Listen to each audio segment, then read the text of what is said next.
இப்போ நான் இந்த ரெண்டு ப்ரிப்பரேஷனுக்குமே என்ன பண்ண போறேன் அப்படின்னா ரெண்டு ரியாக்ஷன்ல நம்ம ஃபீனால் ப்ரிப்பேர் பண்ண போறோம். அதாவது அரோமேட்டிக் ஆல்கஹால். பென்சீன் ரிங்ல OH சேர்ந்திருக்கு அப்படின்னா இதை நம்ம வந்து அரோமேட்டிக் ஆல்கஹால் அதாவது ஃபீனால் அரைல் ஆல்கஹால் கேட்டகரியில கொண்டு வருவோம். அரைல் ஆல்கஹால் அப்படிங்கிற கேட்டகரி, இதோட நேம் வந்து ஃபீனால்.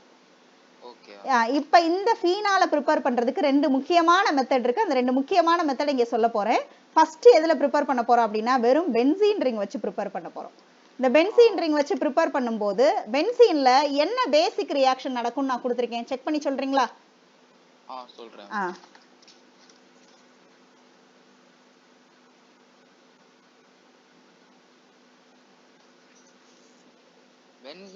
பென்சீன் ரிங்ல வந்து அரைல் ஆல்கஹால் இருந்துச்சுனா எலக்ட்ரோஃபிலிக் சப்ஸ்டிடியூஷன் இருக்கும். அரைல் ஆல்கஹால் இருந்தாலும் இல்லாட்டினாலும் பென்சீன் ரிங் வந்துருச்சுனாலே அங்க எலக்ட்ரோஃபிலிக் சப்ஸ்டிடியூஷன் தான்.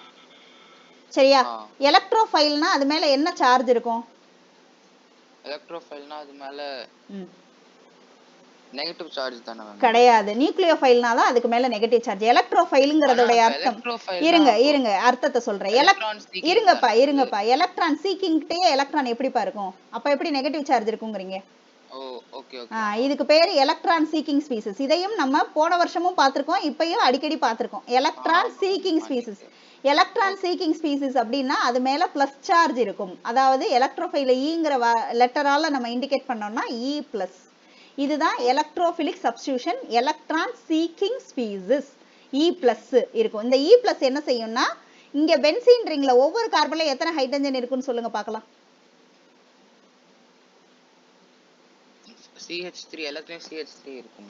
எல்லாத்துலயும் CH3 இருக்கும்? கிடையாது. பென்சீன் ரிங்ல அப்படிலாம் இருக்காது. அதனா அப்ப CH2 இருக்கும். இல்ல அதுவும் இருக்காது. டபுள் பாண்ட் பாருங்க, நல்லா பார்த்துட்டு கரெக்ட்டா போடுங்கப்பா. ஃபர்ஸ்ட் இதுல CH மட்டும் வரும். செகண்ட் இது CH. எல்லாத்துலயுமே ஹைட்ரஜன் தான் இருக்கும். புரிஞ்சா? எல்லாமே அப்ப CH. எல்லாமே CH. இந்த ஹைட்ரஜனை தான் H+ வெளியேத்துற. ஏதாவது ஒரு H வெளியேத்திட்டு உள்ள வந்து எலக்ட்ரோஃபைல் ஏதாவது உட்கார்ந்துக்கிடும். இப்ப நான் என்னன்னா நம்மளுக்கு வந்து ஆல்கஹால் வந்து உள்ள சப்ஸ்டிடியூட் ஆகணும். அதாவது OH வந்து உள்ள உட்காரணும். ரைட்டா? ஆமா மேம். இப்போ OH வரணும்னா டைரக்டா OH+ எலக்ட்ரோஃபைல நம்மளால ப்ரொடியூஸ் பண்ண முடியாது. அதனால நம்ம என்ன பண்ண போறோம்னா ஃபர்ஸ்ட் ஹாலஜனேஷன் பண்ண போறோம். Br+ உள்ள ஏத்த போறோம். நல்லா பாருங்க, Br+ங்கிறது என்னது? எலக்ட்ரோஃபைல். சரியா? இந்த Br+ இல்ல Cl+ கூட எடுக்கலாம். நான் சிம்பிளா ஒரு ப்ராசஸ் இருக்கு, அதை நான் Cl+ எடுத்துக்கிறேன். இப்ப Cl+ங்கிற எலக்ட்ரோஃபைல நம்ம எடுத்துக்க போறோம். சரியா?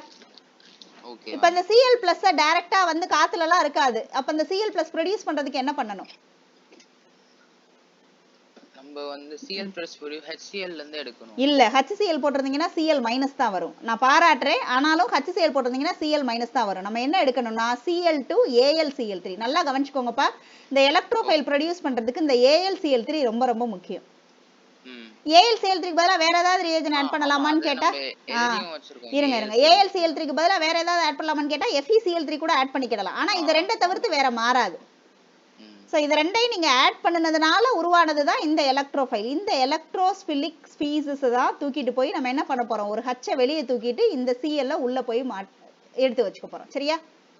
ஏன்னா இந்த H+ வெளியே போயிடுச்சு. எலக்ட்ரோஃபிலிக் சப்ஸ்டிடியூஷன் ஒன்னு சப்ஸ்டிடியூட் பண்ணிருக்கு. ஒரு H+ வெளியே தூக்கி போட்டுட்டு குளோரின் பிளஸ் உள்ள போயிடுச்சு. அதான் எலக்ட்ரோஃபிலிக் சப்ஸ்டிடியூஷன் அப்படின்னு சொல்றோம். சரியா? இப்ப இந்த கேஸ்ல இதுக்கப்புறமா நான் என்ன பண்ண போறேன், இதுக்கப்புறம் வர ப்ராசஸ் தான் ரொம்ப ரொம்ப முக்கியம். 300 அட்மாஸ்பியரிக் பிரஷர் கொடுத்தாதான் இந்த பாண்டு உடையும். இப்ப என்னன்னா நம்மளுக்கு என்ன வேணும், ஃபீனால் வேணும். ஃபீனால் வேணும்னா Cl இருக்கிற இடத்துல பதிலா என்ன இருக்கணும்? ஃபீனால்னா என்னது? ஸ்கிரீனை நல்லா பாருங்க. பாத்துட்டு தான் மேம் இருக்கேன். ஃபீனால்னா அந்த அரைல் ஆல்கஹால். அதான் இந்த இடத்துல என்ன இருக்கணும், Clக்கு பதிலா இங்க என்ன இருக்கணும்னு கேட்டேன். Clக்கு பதிலா ஸ்கிரீனை நல்லா பாருங்கடா. Clக்கு பதிலா என்ன இருக்கணும்? Simple question.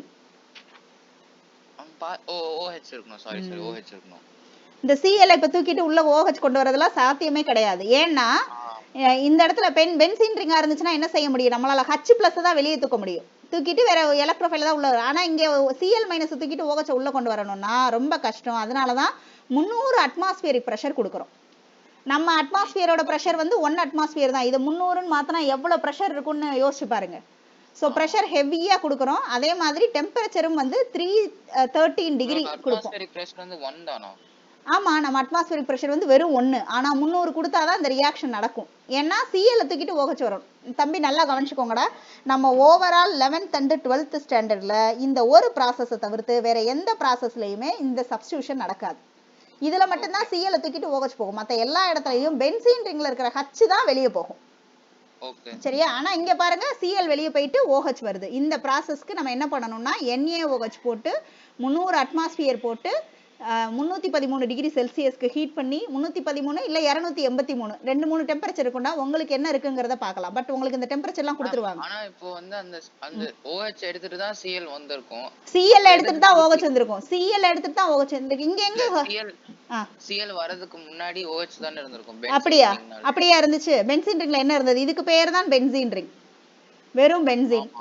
இதுல OH நான் கேக்குறேன். நம்மளுக்கு எப்பவுமே பென்சீன் ரிங்னாலே அப்ப அதுல OH தான் இருக்குமான்னு கேக்குறேன். அப்படி எப்படி இருக்க முடியும்? பென்சீன் ரிங்னா எதுவுமே இல்லாததுக்கு பேர் தான் பென்சீன் ரிங். வெறும் ரிங் மட்டும் இருக்கிறதுக்கு பேர் தான் பென்சீன். ஓகே. அரைல் ஆல்கஹால்னால தான் அந்த OH. ஆமா. அந்த OH. ஆமா, அந்த OH உள்ள வருது. அத வந்து டைரக்டா ஏத்த முடியாது. அதனால Cl ஏத்திட்டு Cl இருந்து வெளியே தூக்குறோம். இந்த ரியாக்ஷனுக்கு பேரு டவுஸ் process. இந்த இருக்குலையா அந்த ரியாக்ஷனுக்கு பேர் வந்து டவுஸ் ப்ராசஸ். இருந்தாலும் ஏமா முன்னாடி இருக்கிறதெல்லாம் கொடுத்தீங்க அப்படின்னு கேட்டா அவங்க என்ன கேட்பாங்கன்னா நீங்க டவுஸ் ப்ராசஸ் நல்லா படிச்சு வச்சிருப்பீங்கன்னு உங்களுக்கு தெரியும். அதனால இங்க இருந்து இங்க டைரக்டா கொடுக்காம பென்சீன்ல இருந்து எப்படி வருதுன்னு கேட்பாங்க. குளோரோபென்சீன்ல இருந்து டவுஸ் ப்ராசஸ் போட்டுடலாம். ஆனா குளோரோபென்சீனுக்கு முன்னாடி பென்சீன்ல இருந்து வரணும்னா AlCl3 Cl2 போடணும். அப்ப இந்த ரியாக்ஷனுக்கு ஏதாவது பேர் இருக்கா அப்படின்னு கேட்டா ஃப்ரிடில்-கிராஃப்ட் ரியாக்ஷன் சொல்லலாம். இது ஃப்ரிடில்-கிராஃப்ட் ரியாக்ஷன் அப்படின்னு சொல்லலாம். ஃப்ரிடில்-கிராஃப்ட் ரியாக்ஷன் உடனேயும் ஃப்ரிடில்-கிராஃப்ட் ரியாக்ஷன் வேற ஏதோ பார்த்துருக்கோமே நினைக்க கூடாது. அது ஃப்ரிடில்-கிராஃப்ட் அல்கைலேஷன் அசைலேஷன் அது வேற, இது வேற. அதை நான் உங்களுக்கு இங்கே டீச் பண்ணுவேன். ஃப்ரிடில்-கிராஃப்ட் அல்கைலேஷன் அசைலேஷன் டீச் பண்ணுவேன். இது வெறுமனே ஃப்ரிடில்-கிராஃப்ட் ரியாக்ஷன். எங்கெங்கெல்லாம் electrophilic substitution with help of AlCl3 நடக்குதோ அதெல்லாம் நம்ம ஃப்ரிடில்-கிராஃப்ட் ரியாக்ஷன் அப்படின்னு சொல்லுவோம். இது ஒரு முக்கியமான ரியாக்ஷன். இந்த ரியாக்ஷன் வந்து நம்ம ஃபீனால் ப்ரிப்பேர் பண்ணியிருக்கோம். அதாவது அரோமேட்டிக் ஆல்கஹாலான ஃபீனாலை ப்ரிப்பேர் பண்றதுக்கு இந்த மெத்தட் எடுத்திருக்கோம். இப்போ புரிஞ்சிருச்சா அந்த மெத்தடு?